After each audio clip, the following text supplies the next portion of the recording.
Finn Balor returning to NXT. I am Chopper Pete Quinnell. This is El Fakador Laurie Blake. Welcome to WrestleTalk Live. Give us a like and a subscribe and get in your super chats, as we'll be going through those later on in the show. But please, if you are super chatting, try not to super chat. Please don't super chat spoilers to AEW. Yeah, don't super chat in spoilers to AEW, just in case someone has watched NXT and not AEW and they want to watch AEW later. Ollie and Luke will be doing the AEW review after this stream as well, so hang about for that as well. But first, let's get into Demon Finn Balor returning to NXT, potentially. This came in the form of a video package during this episode of NXT that was a fine episode that built more to next week than it did anything else. But even this bit with Finn Balor, they were like, they did an advert earlier in the show where they were like, Finn Balor is on the show tonight to talk about why he came back at length. And it was like, okay, and then it was just a promo It's just a video package. Because it turns out Finn Balor, I think he's in Japan right now. Yeah, I think he's on holiday. Yeah. So they did a video package with Finn, which was slightly different. So the way they were building up this segment of Finn has a message and all that stuff, it was just like, they had Finn Balor's music in the background. They had like the big X from NXT. They had Finn Balor doing his thing and him doing his moves and stuff like that. Very kind of Finn Balor-esque. And then it cuts to this video package, and he's in a dark room surrounded by like smoke, and it's all like creepy and stuff. It's like, ooh, this looks slightly different. And he says, when your life comes to a crossroads, the only way to find a path to take is to revisit the ones you've walked before. How did you get here? Did your footsteps leave the world in a better place? Or did your missteps leave the world covered in darkness, egos, mistakes, eras? Ego. Oh.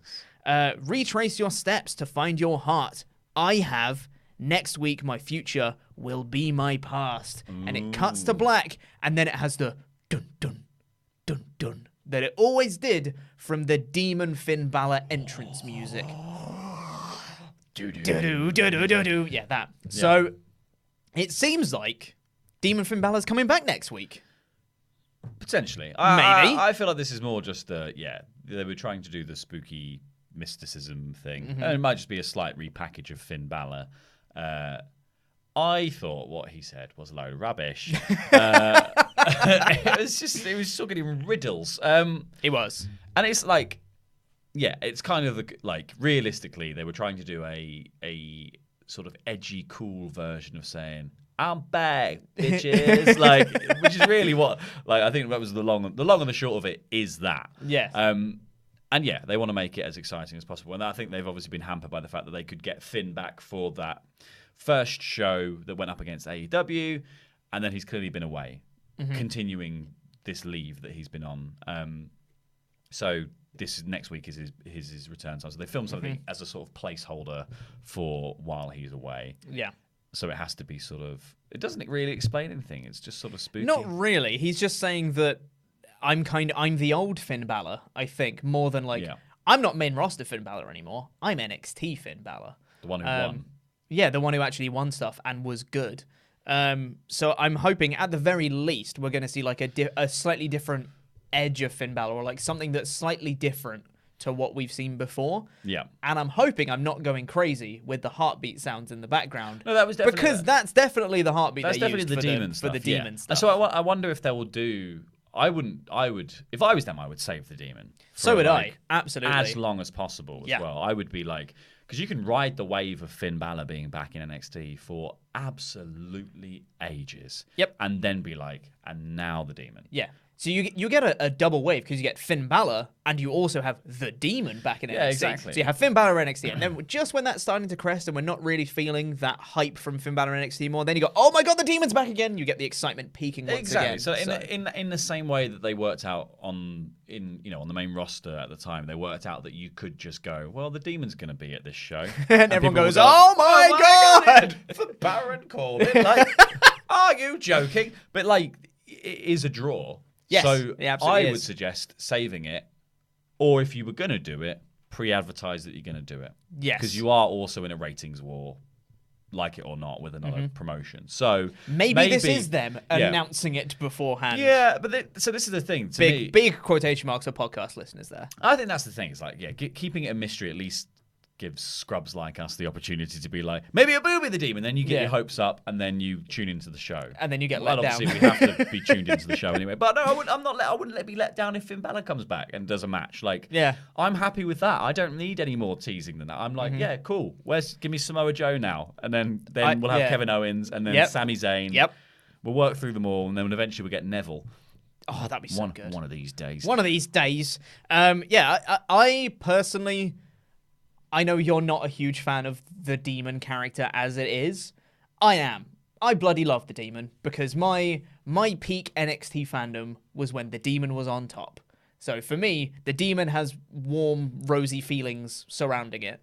So to see like teasers of the Demon, I'm like, oh my god, I'm so on board. Give me more of this, yes please. I like the entrances. I just think maybe if you're going to do it, just wear the paint all the time. Don't pretend it's a different thing. I think NXT Demon was fine. Completely fine. Because they just did it. I think the commentary needs to tone it down a bit. But I'd say that just having him have this kind of... It's this thing that he does for big occasions to get him into the mood of being a better wrestler or whatever it is. They can kind of justify it that way. Just say it's war paint. It's fine. Yeah. If they say it's some kind of thing that he does that gets him hyped and gets him into the zone. Everyone else is just doing coke. Yeah, exactly. Yeah, that's fine. You got a can of Monster, Demon. Finn Balor's got a Demon. You know, interchangeable. But I think if they say he is a demon, that's when the line gets crossed. And that's what they did on the main roster. We're like, he's the Demon King. It's like, no, he's not. He's Finn Balor. And they constantly refer to him as like, oh, great Slimway by the Demon. It's like, no, his name's still Finn. They just replaced Finn Balor with this other guy called the Demon. And that was the line that they crossed. I think if they do it right in NXT, they can just be like, the Demon Finn Balor is this superhuman. He's Super Saiyan Finn Balor, but he's still Finn Balor. He's just got paint on. And that makes it better. Because he's high. That's fine. That's totally fine. But I think, hopefully, that's what they're going to do. If they bring the Demon back, they've got to do it right.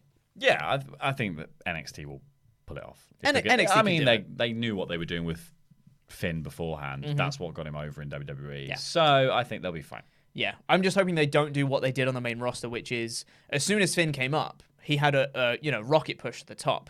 He won a Fatal 4-Way, beat Roman Reigns, and then they blew the load of the Fiend on the Raw before SummerSlam instead of just doing it at SummerSlam. So I'm really hoping that NXT doesn't actually have the Demon next week and they just hold on to it and like maybe tease it a little bit. If you're going to immediately put him into a feud, like the suggestion of the promo is that he's going to go immediately into a feud with the Undisputed Era and probably also in that same breath Tommaso Ciampa, there's going to at least be some sort of number one contendership like feud, you'd assume. So I would build up to the point where it's like, okay, blah, blah, blah, blah, blah.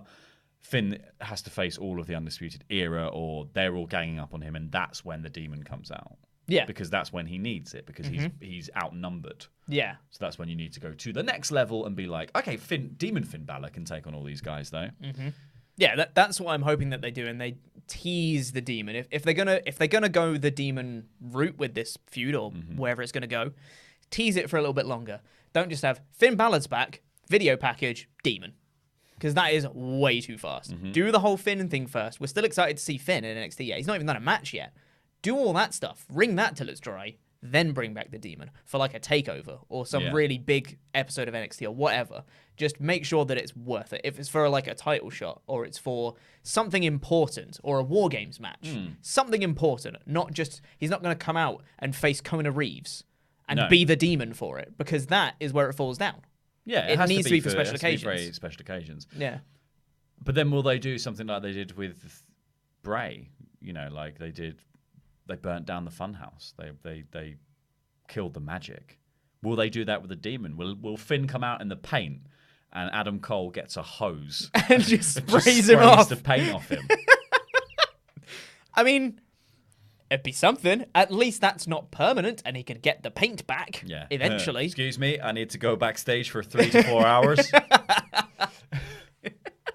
I think if they're gonna the way it's looking to me, I am hoping at the very least Finn's gonna come back, because when he came back against Adam Cole a couple weeks ago, or last week, whenever it was, when he came back, he was very kind of happy, smiley. Look, I'm back at NXT. I'm great. Finn Balor's NXT. Yay.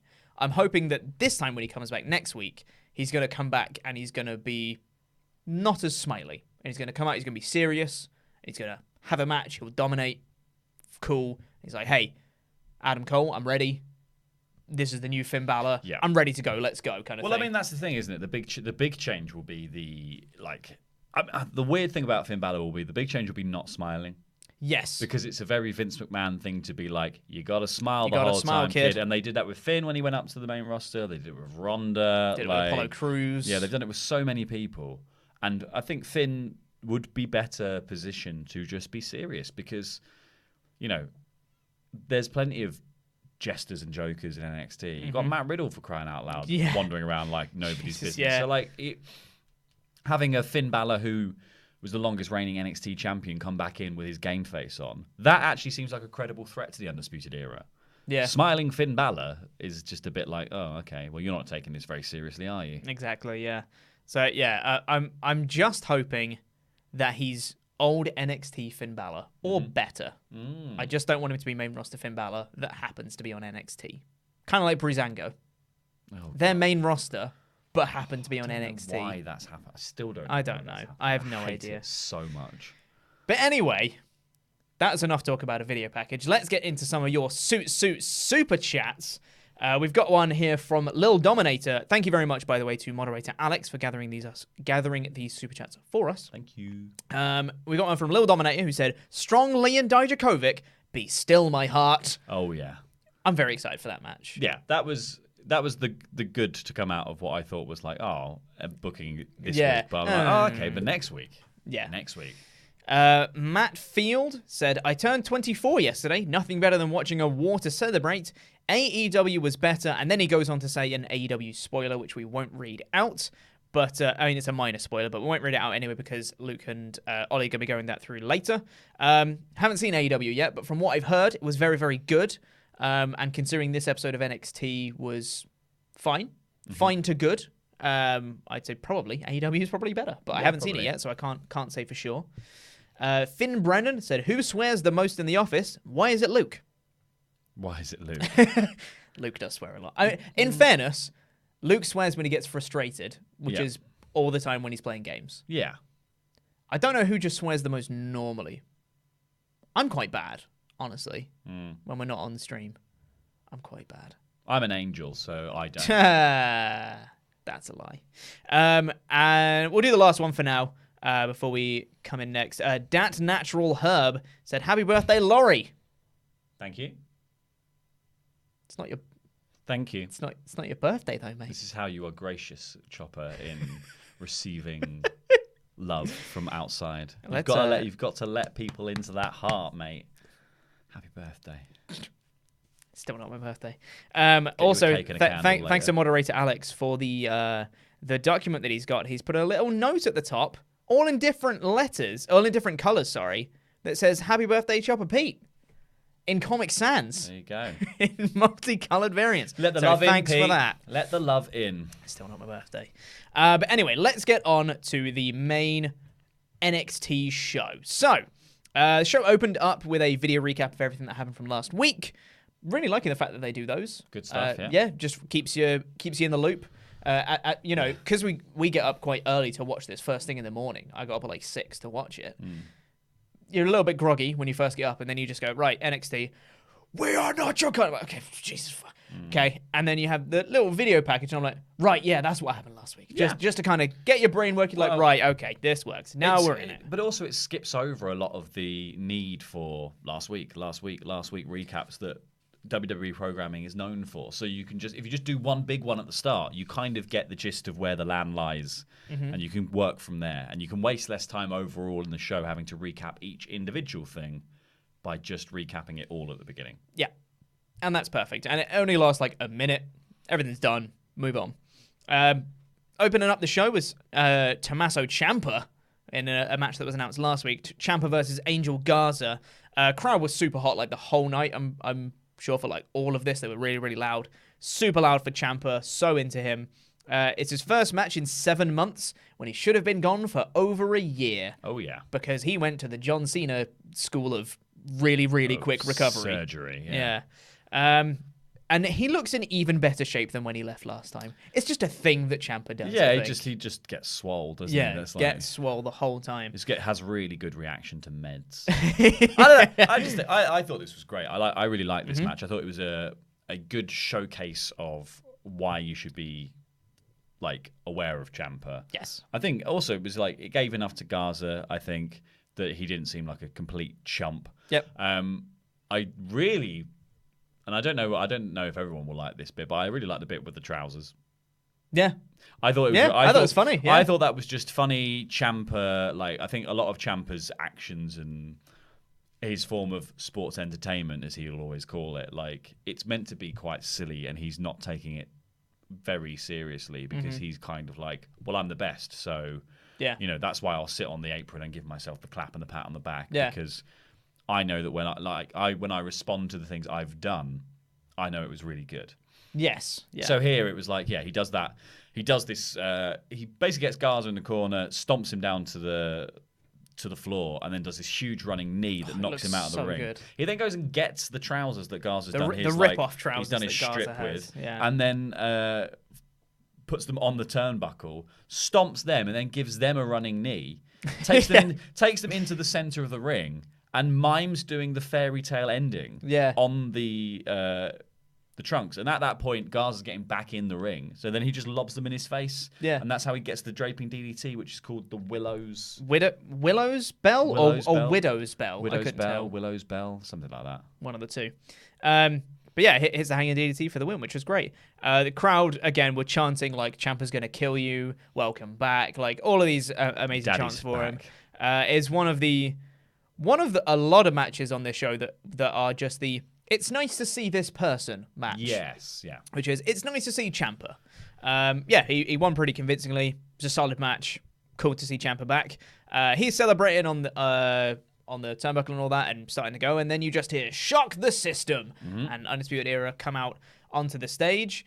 And they look slightly different because Roddy's got a tear in his shirt, and he's wearing these like broken sunglasses, and then they come out and I always find they always add slightly new things to their character all the time. They're never the same as when they came out the last time, which always looked cool. Kyle O'Reilly then goes over to the commentary table, chucks a USB drive to Mauro Ranallo, and says, "You want to take a look at that?"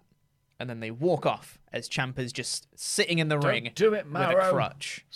Got loads of malware in it. It's just a virus. Just shuts down the show. Yeah. I thought this was different. Instead of just being like, look at what happened, it made sense because, as it turns out, which we find out after an ad break, I think, Undisputed Era filmed themselves beating up Velveteen Dream, and you see Velveteen Dream is laid out. Yeah. Roddy's got the tear in his shirt from like the fight that they had. And they said, they were sick of being overlooked. They show Velveteen Dream being laid out, and he says that Finn Balor, Tommaso Ciampa, if you come at me, that's what's going to happen if you get in our way. That's what Adam Cole said to the camera. I thought this presentation was a bit weird. It is weird. Because they set up the idea they were going to rush the ring and take on Ciampa by surrounding it. Yeah. And then, he's got the crutch and the chair, and everyone was really hot for that. And then they do something that's quite difficult for the audience to see, like really get the gist of what's happened with the USB drive, which obviously we saw, and then they leave, and everyone was sort of like, "What? Why did you just come out here? Why did you just come out to not do anything to walk off again?" Yeah, and then when you could have just had them come out and say, "Play the tape," which they do all the time, like they've done before. Everyone has done on NXT, like play this tape, giving this to the production team, play it, they play it, etc., etc. Yeah, or it could or at least it should have been a mystery, if you know what I mean. It should have at least gone a little bit further into the match into the show and gone, what's on this USB drive? But it was like literally, here's the USB drive. After the break, here's what was on the USB drive. Yeah. So it kind of felt a bit like time wasting. Yeah, a little bit. I think it tried to justify how the footage got there, which is good because you want things to make sense. Yeah. I just think they kind of overdid it in that sense. It's like, it needs to be hyper realistic. So we need to have they'll film it, they'll put it on a USB drive, then they have to go and hand it to someone so we can play the clip. And it's like, You could have just played the clip. And I think in my head, I wouldn't have been so bothered by it had a lot of this show felt like the promise of something really cool happening and then something else happening. So there was like, there's this, and there's Io and Rhea, and there's Baszler and Nox and Dakota Kai, and there's so many of these sort of like face-to-face moments. Dunne and Killian Dain. Like, there's all these things that like tease opportunity in one show that don't go anywhere. Yes, yeah. And then because some of the finishes of the matches also didn't go anywhere, I'm looking at this like, I'd rather they just had like they got beat up. Exactly. I'd much rather they got beat up, or Ciampa did something, or they just play. Like, if you're just going to play the clip, play the clip. Don't promise me things you're not going to do. Yeah. So I think I had my point until the very last word of your sentence. I think that with, like you said, a lot of the matches not really going anywhere, this was very much a building show, but I don't think you can have 100% of the show be building to next week. No. You also need to have stuff that happens this week. Yeah. You need to have, granted, we had some matches, they were good to, there wasn't a bad match on the show. No. It was all good to, great, I'd say.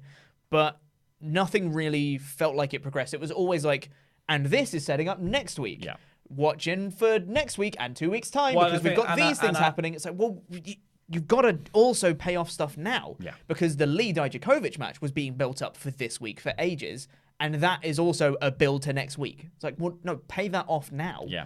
And then have more payoffs down the line. You've got to have a balancing act between the two. I think it's also important, though, that the payoffs should be in relation to the titles. Yes. Like, it's all well and good ending your show with a feud between Dunne and Priest, and that was a really good match, and I thought it was amazing and a really good end. But it's irrelevant in the grand scheme of NXT because it doesn't actually forward the story of like, well, who's going to go for Adam Cole next? Who's going to go for like, when are we going to see what happens with Roddy? What about tag team belts? What about this? There's all these questions that we've got, and we see all the champions, but nothing is set up. Yeah, and it's kind of confusing. I'm hoping now, at least. I kind of was hoping that this happened after the Dunne Priest match, but I get why they didn't do it. I was hoping that Priest would then kind of try to align himself, be like, "Hey, I'm coming for the North American Championship," or like, this is my next step towards the NXT Championship, or like, if he could, even if he just said after that, just grabbed the mic and just said, I'm on my way to this destination. Yeah. That then feels relevant in the grand scheme of NXT, which he didn't really do. We got way off topic from that one segment. Yeah. However, let's get on with the next bit. Adam Cole did the Ciampa wave. Yeah, he did, which is really End nice of moment from segment. Cole. Yeah, end of segment. Finn Balor has a message later tonight, which we've already talked about. Keith Lee's getting ready for his match later on. Listening to some music. Podcast. Definitely. Yeah, absolutely. Listening to us talking about him. Yeah. Keith Lee's great. He's my favourite. He's awesome. We love you, Keith Lee. Keep listening to the WrestleTalk podcast. Keep listening to the WrestleTalk podcast. Next time you're in a backstage NXT segment with some headphones in, we'll know. Yeah, play it louder so that we can hear it on NXT. Yeah, so it's on the camera, so we know that you're listening to us. Then we get a tag team match of Oney Lorcan and Danny Burch versus Aichner and Barthel from Imperium. With Wolf at ringside. With Wolf at ringside, and Walter wasn't there. No. I wish Walter came to the ring with Imperium sometimes. Yeah. I just feel like they need to feel like more of a cohesive unit because it's Walter and these other three guys. Yeah, and they even have an entrance that doesn't include his name. I know, which is so weird. Yeah, but this is because Walter isn't going to be there on the reg. I know. So, but still, you've got to put over the other three guys as an important part of the faction, and then Walter turns up for special occasions, which is fine. Like, it's cool to be the big boss. Like, it's good to be like the Streets of Rage guy that's sitting there at the top and you never see until the end of the game. I think that's quite fun. And I think this was actually a much better showing for Imperium than the previous NXT match that they had, which was a very like slow, one-sided, methodical takedown. Whereas this was much more like even for both teams, and they just did crazy spots and really fun action. And that made me much more like, well, I think I said it before at the match, I was like, but you've got Aichner who can do like a springboard moonsault thing, and he didn't do it in the last match, and he does it here, and you're like, yes, that is exactly why you should do it. Yeah. Because it makes the Imperium guys look like a credible threat, and also puts over the fact that like why Walter would align himself with them. Yeah. Yeah, exactly. And I think that's quite important to establish them as a dominant force who don't cheat as well. I think that's the big thing. The big They're thing respectful. is the big thing is that Wolf was there and he didn't get involved at all. So it's important to be like, these guys are very talented. And I think here it was shown because they took down two of the most popular people in NXT, I think. Yeah. People absolutely love Danny Burch and Oney Lorcan. Again, crowd was so hot for their entrance, chanting 1-2 throughout the match and just chanting their theme song along with them during their entrance. It was great. And I literally have a note that said, this match is so fast, I can't keep up with the spots. Yeah. It was insanely quick. My favourite bit, there was a good bit where Danny Burch headbutts one of them out of the air. Yeah, Barthel, that was I think. fun. So Barthel Yeah. goes for like a double axe handle and gets headbutted out of the air. Oosh! Aichner and Lorcan have a chop off. Oh, we got a chop off, people. There's a chop off. And so they just absolutely slap the S out of each other. Yeah, they did. And Aichner, I think, came away with the better chops. There was and in the end was like a big blind tag spot where Lorcan ended up beating up the wrong guy, which gave Imperium the chance to get in the ring. They hit the spine buster PK, and then they hit the European bomb for the win. Yeah. Which was super fun. Yeah, really, really cool. Imperium won clean, which was also, I think, a great choice. Really puts them over. And this did exactly what this match should have done. It put both teams over, but made Imperium look slightly better. Yeah. Which is exactly what you need to do. And I would just like to know now what they're doing next. Yes. You know what I mean? Like this is the thing. Is like it's great to see him. Lovely to see him. Thank you for coming. What are you doing now? Yeah. What's next? So, because we know that Ciampa's going for the NXT title at some point, but when? Yeah. Or what are the steps to get there? What are Imperium doing now that Walter beat Kushida, and now they're here having this match? Where are they aiming for? Are they going for the tag titles? Because that'd be great. Yeah.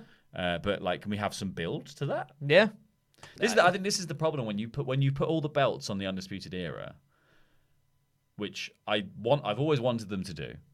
I don't think they should have done it when they started USA.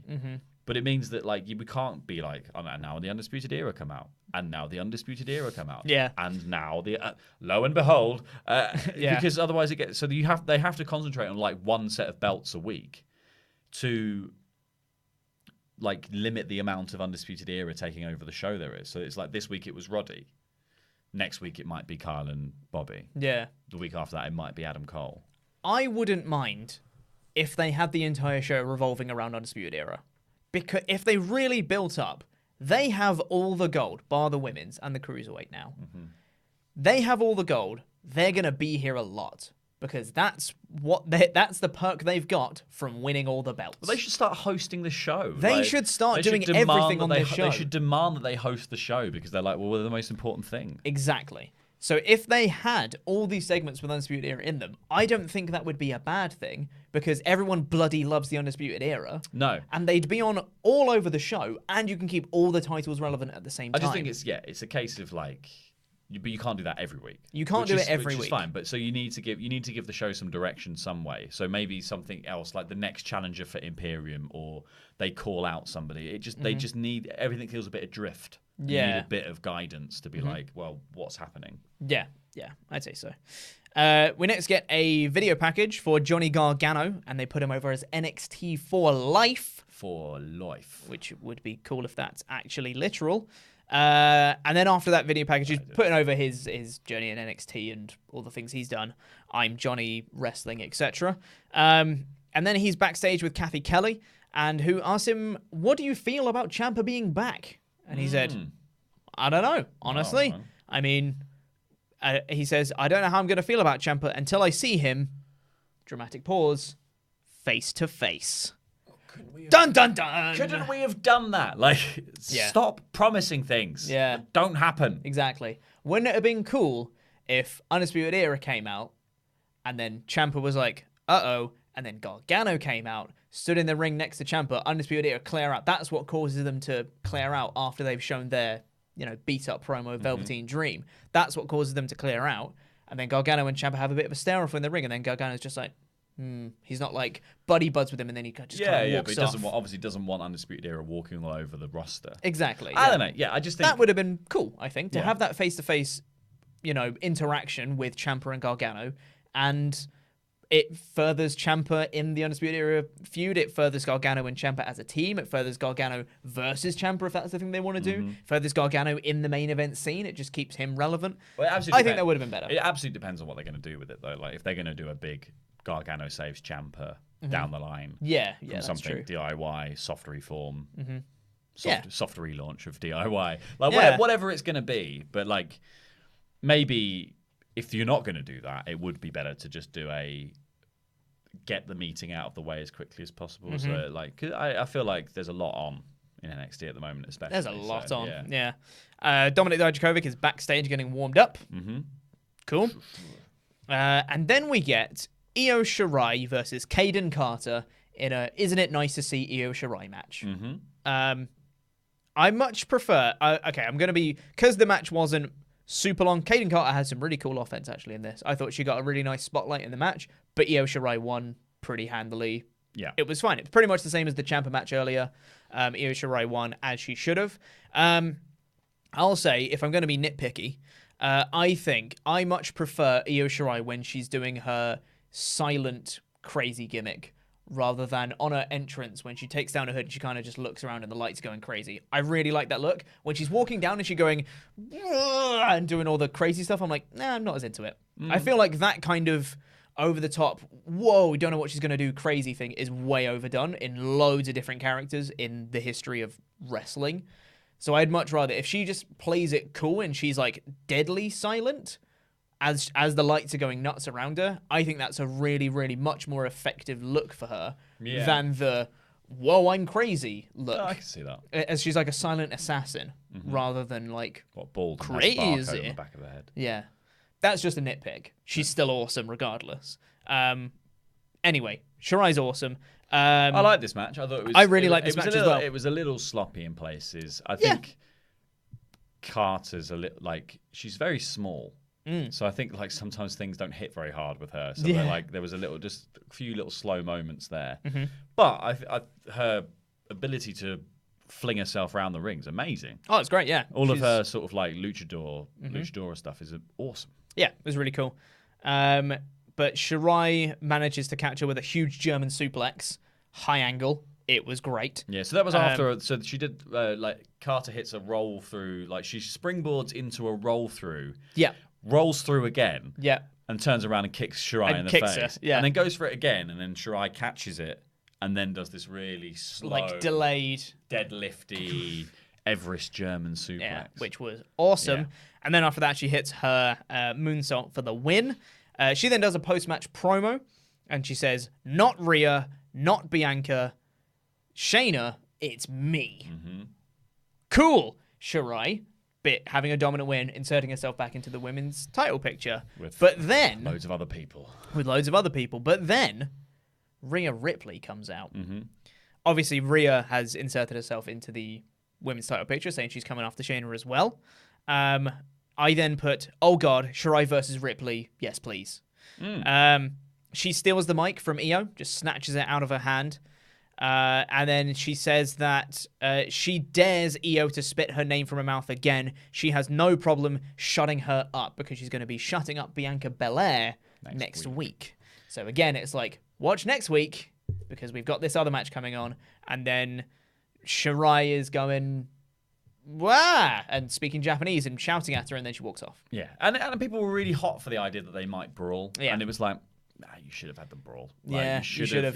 Like, people were going fight, and it's like, well, this is something that's going to delay. So does this mean Io Shirai is going to get involved in the Bianca Belair match, thus making that again more convoluted than it needs to be? Yeah. I don't think Rhea's promo here was hit quite as well as like.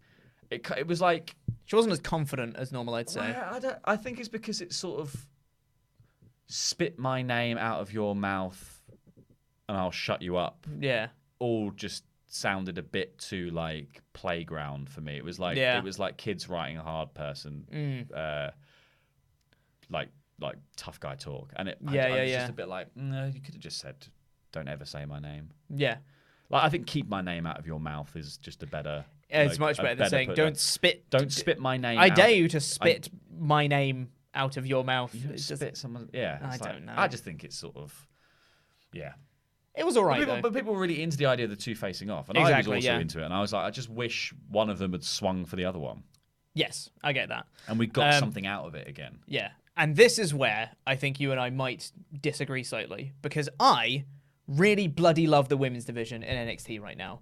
I love the fact that you've got so many different people trying to vie for that top championship that's being kind of held hostage by Shayna Baszler and her cronies. I really like the fact that Shayna's been built up, and she's kind of beaten a lot of them already anyways. But it feels like the women's division has so many top stars when you've got like Rhea Ripley and Candice LeRae, and now you've got Tegan Nox and Dakota Kai, and you've got Bianca Belair and Mia Yim, and all these people feel like really solid, really good wrestlers. That is a fleshed out women's division, all trying to vie for the top title at the same time, and they're all trying to compete to be the best, which is good. It's not about friendships and stupid crap that the main roster do. It is about they want the title. You want the title? Cool. You're going to have to go through me first. It's like we all want to try and beat Shayna because she's got the one with the title, but we need to figure out who among us needs to beat Shayna. I just kind of wish. I really like it. I just wish it was a bit. Yeah, I just wish it was a bit more like something was happening. My only issue with it is not that it's like I like the idea of a stacked field of competition. I just wish that the end goal was that, is there a number one contenders match that we're going to have? Who's going for the belt next? Like, I just need some of that direction in my life, because at the moment, like, it just feels a bit disjointed that Rhea Ripley had a face-off with Baszler. Then she just came out and had a couple of squash matches. Now she's coming out to interrupt somebody else for talking about Baszler. Then we get the promo from Bianca Belair later being like, these other girls, no, it's me, it should be me. And that's fine as well. But not everyone can just be like, it should have been me. Yeah. Like, somebody has to be the person. And then you got Baszler coming out and confronting Dakota Kai and Tegan Nox. So it's not even like, she's not even connected to the conversation that everyone else is having. And, you know, I'm guessing that the Baszler thing later is to set up those two versus Shafir and Duke, most likely. Yep. But yeah, like I would just like it to feel like somebody was at least doing something that was going to lead to a title match. Yeah. Because is Belair versus Ripley a number one contenders match? It's not been announced for it, no. I think it might be made into it, but it seems like it's funny that this is a very long-term ongoing thing that's happening in the women's division. And in the men's division, Regal's really like, yeah, and so, well, that can't happen, so we're just doing this instead now, and now this instead, and now this instead. And like, matches are made so much more quickly. That's true. Yeah, I mean, I don't mind the slow burn of this one because there's so many different people involved. I think it's okay for each of them to, you know, have their say first before they decide what they're actually going to do. So you can have Rhea Ripley being like, I want to come for it. Then you can have like Belair going, I want to come for it. And it doesn't all have to be in one segment in a night, because that would feel really bloody crowded. No. So I like each of them to say, you know, I'm a contender in the women's division. I want to come for the title. Or if you want to go for the title, come through me first. Blah, blah, blah. You have all these different interactions. And it feels like a fleshed out division where there's loads of intersecting allegiances and rivalries. And I really like that. Lots of plates spinning at once. And I really like the state of the women's division right now. As you said, I really hope that leads to something soon, because I feel like everyone has kind of positioned themselves where they need to be now for it. So now I'm hoping that they can just kind of go, right, we've got everyone here. Whoever wins out of Rhea and Bianca faces, enters themselves in a triple threat or something. Whoever wins that is number one contender. That's fine. The reason I think you set up all these plates spinning as well is because then you can sneak somebody through who's an unexpected dark horse, like a Tegan Nox. Like a Tegan Nox, yeah. That's kind of what I think. It might be another potential. You have all these like larger than life characters being like, well, this, and you just like, here's somebody else who sneaks through the sort of the pack. Yeah.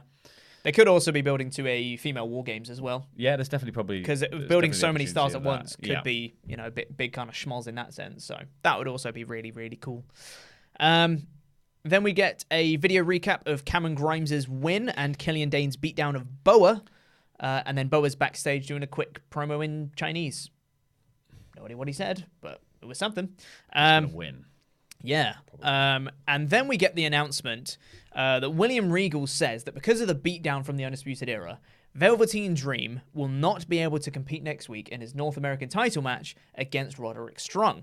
And he says, but don't worry, because Strong will still have to defend the North American title, and it's going to be from the winner of Keith Lee versus Dominick Dijakovic, and that match is next. I was like, yeah, Sweet. awesome, rad. At least there's Lee Dijakovic food, which is rad, by the way. At least that has a point now.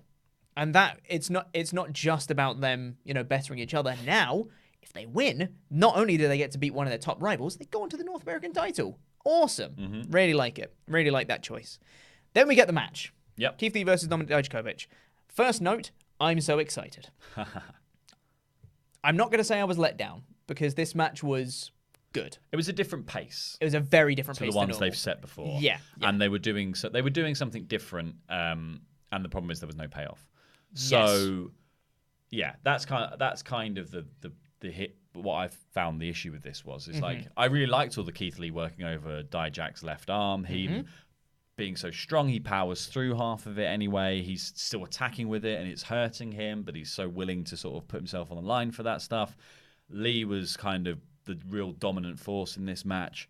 They still did all the crazy spots. Lee did like a triple deadlift suplex thing that was just insane. It was ridiculous. They did a reverse Rana. Yep. They did Lee did a couple of splashes off the top rope as well that were just nuts. Yep.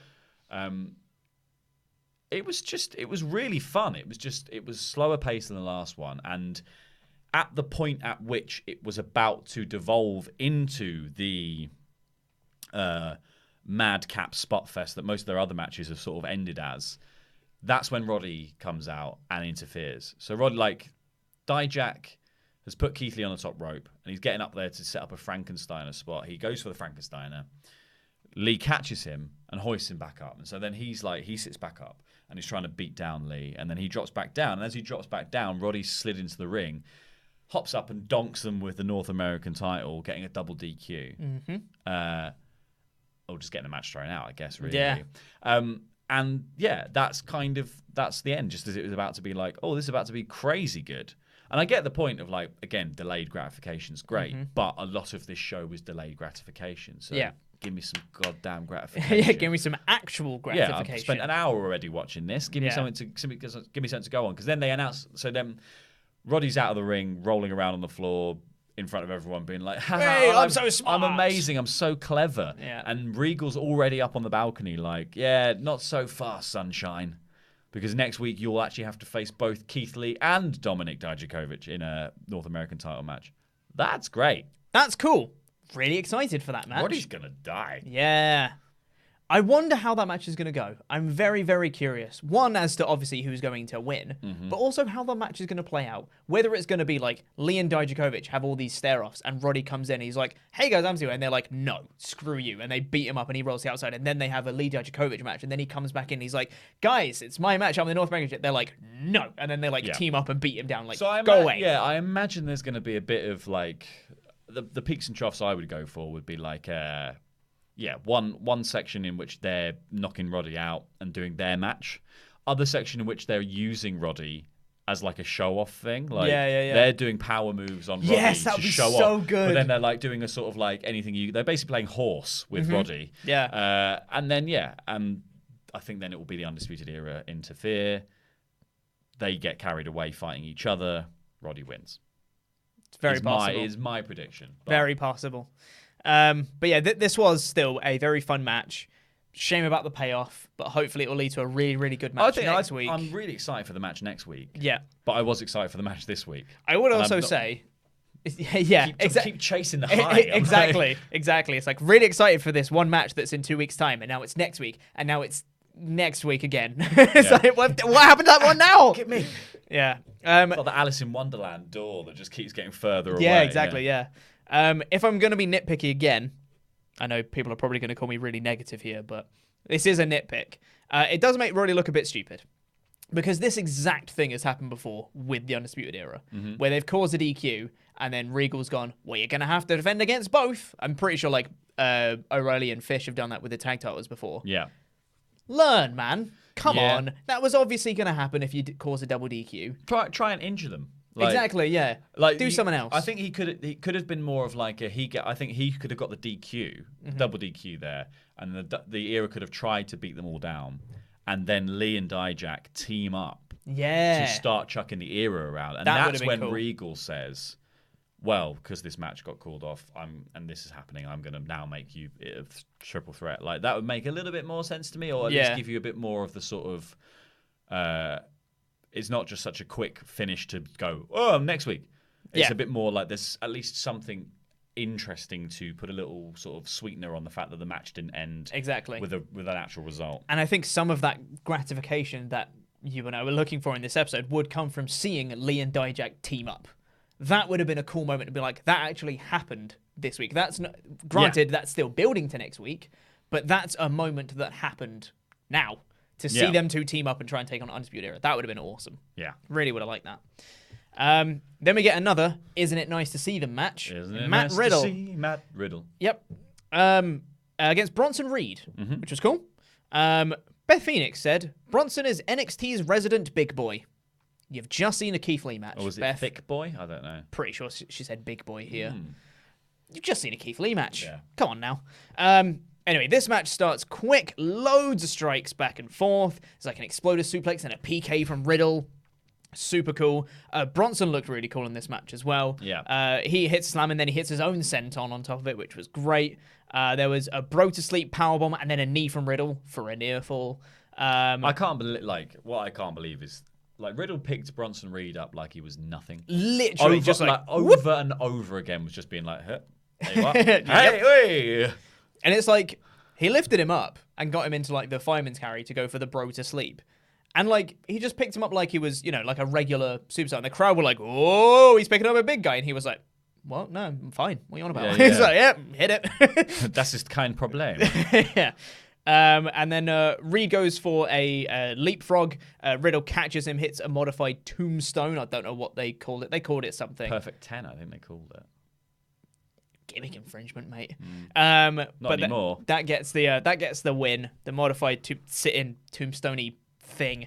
But again, this match is exactly what it needed to do. Yeah. Put over both guys. Bronson still looked cool. He got a moment where he got to pull the straps down and be like, and beat his chest and stuff, and he looked cool.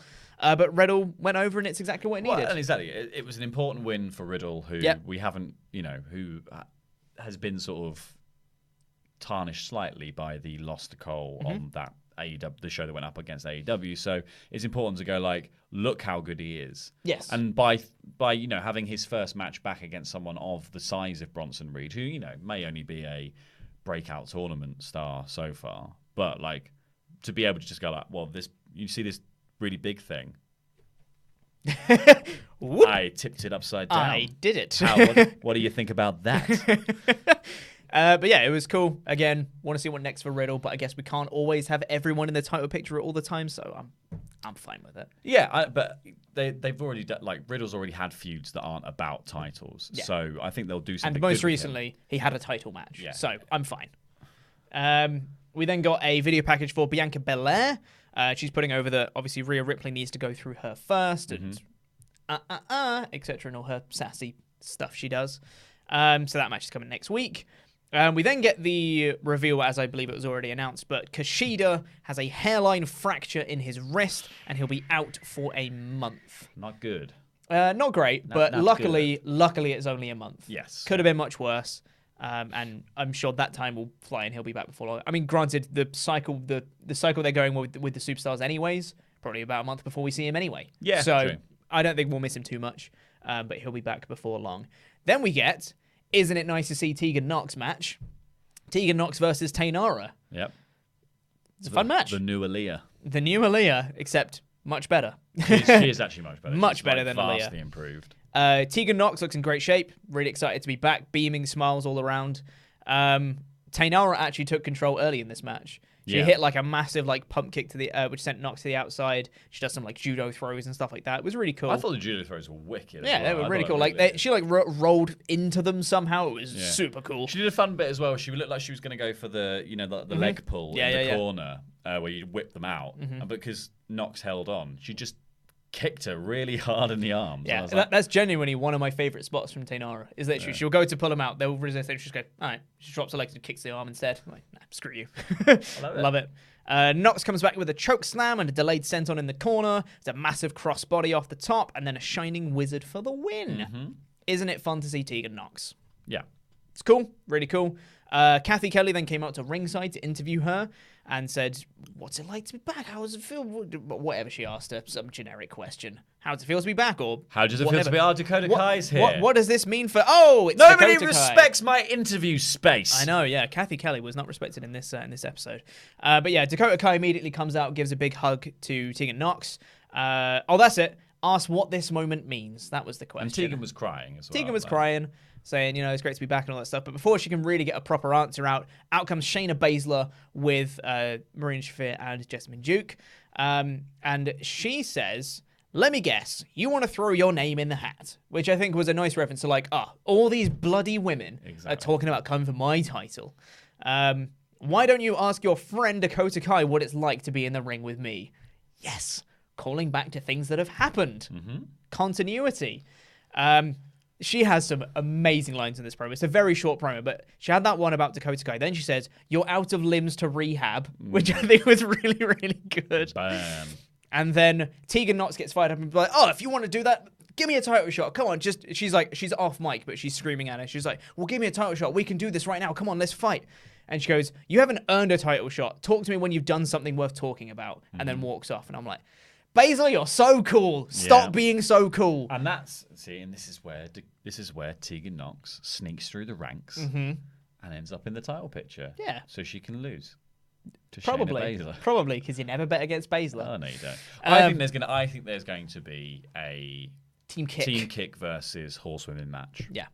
Yeah, that seems horse feasible. Kick match. Yeah. Horse kick, yeah. Team women. Yeah, that's probably going to happen. But it was cool to see her back. She had a fun match, and it's cool to see her and Kai back together again. We then get Damian Priest backstage getting ready for his match. We then get the video package for Finn Balor that we spoke about. That we spoke about quotes the Bob opening of the Dylan show. or whatever he was doing. Yep. Excuse me. Then we get... excuse me again. Boa versus Killian Dain. Yeah, thank you. So I'm just going to step in there while you inflate again or whatever you're doing. This was a quick start from Boa, who was obviously fired up from getting beaten down from Killian Dain last week. Loads of strikes and kicks, and he actually forced Dain out of the ring from it. But then as he goes outside to chase after Dain, Dain just goes, nope, and just splashes on him. Does the which divide, was cool, yeah. Which was rad. And then it just turned into Killian Dain slowly dismantling Boa. And then hits triple Vader bomb, and then puts him in an abdominal stretch and makes him tap. I liked Boa at the beginning of this, but it's that same thing of I always wonder in WWE why they do this with referees. Whenever a babyface gets fired up and starts hitting somebody, the referee's suddenly like, whoa, whoa, whoa! Yeah. What do you think you're doing? And so supposed to get beaten down, mate. Here he was like, whoa, whoa, whoa! And Boa did this great bit where he's like, oh, I'm sorry, ducks the referee, and then goes back to punching and kicking Dain. I like that. And the same thing is where Dain gets out of the ring and the ref is like, don't go out there. Yeah. And Boa gets out the other side, and that's when the divide happens. But it's why are the referees always, I don't know, being knobs to the babyface? Crooked referees supporting the heels is what it is. Well, no hammers. Big hammer. Perfectly Big fine, hammer, mate. fine. Yeah, small hammer, bad. Joke funhouse hammer. Great idea. Great idea, mate. The submission finish, I thought looked a bit weird. I think the submission itself is fine. I don't know how I feel about Dane's application of it. Because when he locked it in, it kind of just pulled the arm back and then just kind of wrenched Boa's head. And I think it would have looked better if he put the hand back and then just kind of wrenched it back and held it and just kind of wrenched it back from there. But he kind of just shook his head. He just went... and just shook it back and forth like he was training with a shake weight.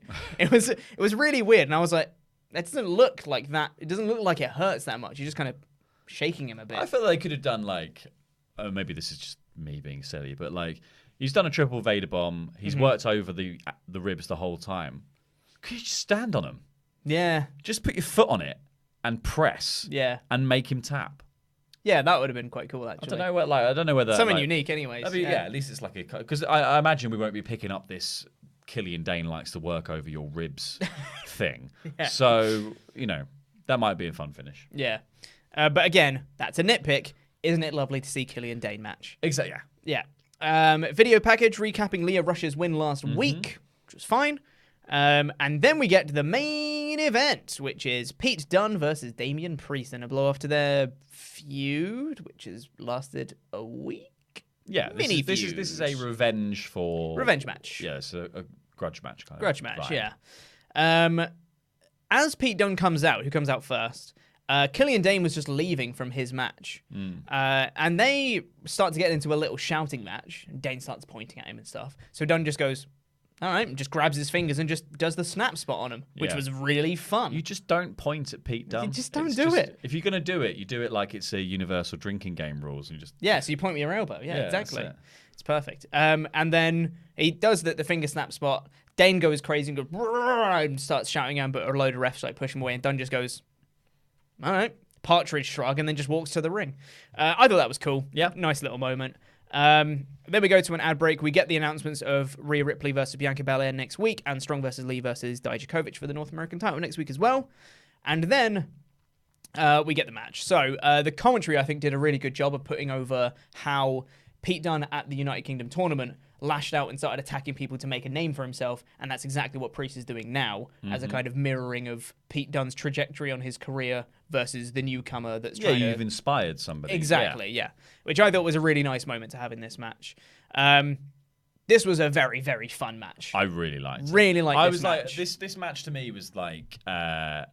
everything that people have been saying about Punishment Martinez and everything we've not really seen since he's been in NXT, because he's pretty much only had squash matches apart from the one against Keith Lee. Yeah. It was the only match where there's actually like a bit of back and forth. This was finally the time where I was like, oh, I get it now. Yeah, like, I exactly. understand. And like, this should have been what he was doing all the time. I feel like this suddenly, I was like, I get it. And it even wasn't a traditional Pete Dunne match either, because it wasn't Pete working over a limb and just snapping fingers and lots of slow rest-holdy spots that are very cerebral and clever. But this was just like wall-to-wall action with all the things that like I think make Pete Dunne matches truly brilliant. All the stuff he was doing with Tyler Bate, you know, there was so many counters and double downs and just these amazing little stretches of just like, you do something, I do something, you do something, I do something. Like exactly. We had during the shrink screen ad break, actually, there was a massive Falcon Arrow from Priest, which looked really cool. It was an avalanche superplex from Dunne. That's as they came back. Yeah, Dunne also hit the X-plex on Damien Priest after the Falcon Arrow. So it was like a mirror spot where it's like, well, we're both doing suplexes, but now go over there. But go over there now. We then get the backflip from Dunne off the top rope. We get some strikes and a drop kick to the knee. Then there's a massive release German that he does, and he stomps on both of Priest's hands as he's there on all fours. He just goes, and just stamps on both of his hands, which was nice. We get a big moonsault from Dunne to the outside. There was a sit-out powerbomb from Dunne as well. And then he gets hard stomps to Priest's face where he grabs both his hands and then just stomps on his face. Just before he did that, he did a really good little spot where he'd put Priest back in the ring and he was on the apron and Priest's hand was over the rope. So he held it on the rope and kicked it. And then he put it on the ring post and kicked it again. I really like that. I just thought that was great. Yeah, it was really fun. But then as he's doing these hard stomps to Priest's face, he's grabbing both his hands and just stomping on his face. And then Priest just starts kicking back as he's lying on the floor. Just starts kicking Dunne back in the face. I thought it was really, really cool. Yeah, the double down spot was, I think, my favourite bit, where it's like it was awesome. Priest goes for the reckoning. Dunne tries to get the bitter end. Priest does a big bell clap round the back of his head. Goes for the choke slam. Pete jumps up into an enziguri. He pops away from that. Priest comes back in with a spinning kick, and then he runs up into the corner and goes to leap off. And as he comes off, Dunne just hits him with this massive forearm, and they both just crumble. And they both drop. It was so good. Yeah. And it was such a good match. Yeah, so fun. There was lots of "this is awesome" chants, NXT chants. There was a holy S word at one point. Yeah. As Priest did a tope to the outside, put one foot on the rope, and then did a flip to the outside onto Dunne, which was a really cool spot. Like he thinks he's Grand Metalik. Yeah, exactly. The finish came about when Priest goes for a powerbomb, and then Dunne grabs the fingers from the seated position on top of him. So as he gets down behind him, and then he kind of almost guides him to the corner where the referee is. The referee kind of gets caught up with them and can't get out. And as she kind of darts out from underneath them, Priest kicks him with the low blow while the rest not looking, then hits the Reckoning, and then gets the win. Yeah. I think that's fine. I think that's great booking. I think it's awesome. I think that's really smart. Like, Priest is there to make a name for himself. He's not the archer of famey, is he? He's the archer of infamy. Famey? But that's the point. Is that infamy's different to famous, isn't it? Yes. It's like, he's making a name for himself one way or the other. Yeah. This was a good way to do it. Going over Pete Dunne is a really big deal. Mm-hmm. Maintaining his winning streak is a really big deal. Yep. And that moment at the end where he goes for the low blow, and everyone in the crowd went crazy for that. Yep. And then when he gets the win, everyone hated him. Yeah, exactly. And you've immediately turned someone that people were like, "Nah, I'm not that bothered about Damien Priest," into like, now he's the most hated heel. Yeah. In the sort of mid-card section of NXT. Yeah. It's genius. Yeah, it's really, really smart booking. Overall, I thought this was a good episode of NXT. Mm-hmm. There was nothing inherently wrong with it at all. Nothing was damaging. Nothing was particularly bad. It was just what we mentioned earlier. It was like that delayed gratification. It was all delayed gratification, and nothing really happened on this show. I think the women's division keeps getting better each week, so I'm excited to see where that goes. It's nice to see this person match. So I'd say like a high 3 out of 5 for me. It was a very good keeping NXT ticking over episode. Yes. But it's quite obvious this week that they've decided that the idea is, after having done a couple of weeks of like, let's go crazy with all the action and do these mini takeovers and all this stuff, this is it settling back down, and they've decided that this is, more likely to be the weekly show. It's just a shame that they could have done like at least a full month of crazy NXT in an attempt to, really get it over as a product. Yeah. And then you could have settled down a little bit after, maybe gone crazy all the way until War Games and then settled down. That's true. Do this mad run up until your first big pay-per-view and then just like bring things back down to a sort of simmer and start building up again. Yeah. It just feels like this is maybe too soon to do an episode that doesn't really further enough stuff. Yeah. Where I feel like every single match was like, and you'll find out what they're doing later. Yeah, exactly, yeah. But what I will say though is, even though nothing really significant happened on this show, we still got some great matches. Oh yeah, and that's still really fun. Like, if you want to see some good wrestling, you're gonna get it every week, and that to me is really great. You're never gonna have a week where you're just like, well, that was a bit pants, wasn't it? Do you know? And sometimes that's the thing. Sometimes like doing less story and more wrestling is all you need from a wrestling show to be good. Yeah, so exactly. It swings and roundabouts, really. It depends on what you were after that specific day. Exactly. Yeah.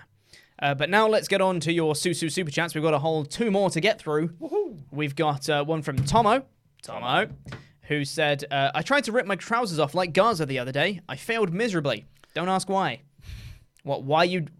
Okay, so we're not going to ask why you failed or why you tried to do it in the first place. I think both. Which one can't we ask? Both are important questions. Exactly. Because we need to know why you failed, because it's really easy to do. We do it all the time in the office. So we've all got poppers. Exactly, yeah. In the trousers, not in the... Just move on. Yeah. And then we've got one from Matt Field, who said, who super chatted earlier saying, sorry, wasn't meant as a spoiler to have more money. Thanks. It's fine. You didn't know. It's fine. You super chatted before the stream even started, so it's fine. But as a general rule going forwards, if you're going to super chat in, try not to with spoilers of the other show. That goes for the AEW stream later on as well. Try to super chat in NXT spoilers too, just in case someone hasn't watched the show yet. But that's going to do it for the Susu Super Chats.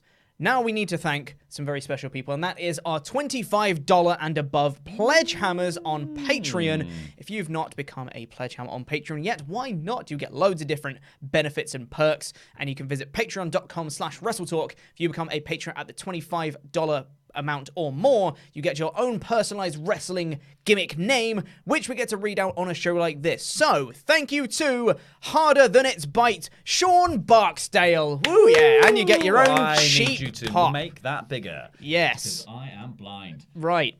Asuka's future husband and... What does that say? Hold on. I'm going to make this bigger for you, Laurie, just so you can read it. There we go. How's that, mate? Is that EOF? EOF. And EOF, One Man Wrecking Crew, Skin Tray. Super weird name, but woo nonetheless. You'll never get this name right, you idiots. Matthew Jimjewski. I'm going to go with that. Jimjewski. Yeah. There's a Z in that, mate. There is a Z in Brett that. the Hitman Matthew Williams. Woo, yeah. Killer Chris Phillips. Woo, yeah. Infinite Crisis Chris Jenkins. Crisis, that is indeed infinite. ... Dive. Dylan Cachetta. Woo, yeah. They drew first blood, not me, Grace Rambo. Oh, yeah. It's a great line, great line. And finally, you sold out. Not finally, because I've just seen there's one more. Not finally, but... Semi-finally. Penultimately, you sold out. Jay Sellers. Woo!